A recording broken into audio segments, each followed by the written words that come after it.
పెట్టడం జరిగింది. జనసేన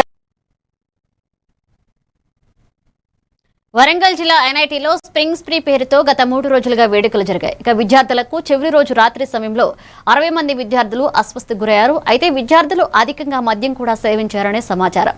ఇక ఈవెంట్ జరుగుతున్న సమయంలో సెక్యూరిటీ విద్యార్థుల నుండి మద్యం బాటిల్స్ లాక్కున్న విజువల్స్ కూడా బయటికి వచ్చినట్లు తెలుస్తుంది. ఇక అయితే యాజమాన్యం మాత్రం ఈ విషయం బయటికి రాకుండా ఒక ప్రైవేట్ హాస్పిటల్కు విద్యార్థులను తరలించి చికిత్స చేస్తున్నారు.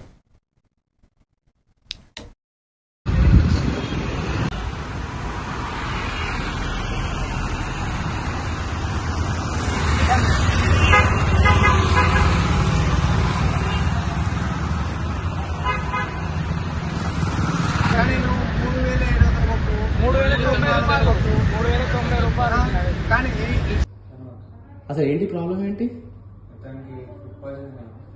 అందరికి అదేనా? యాక్చువల్లీ ఏం తిన్నారు? ఫుడ్ స్టాల్ పెట్టారు ఫస్ట్ టైం.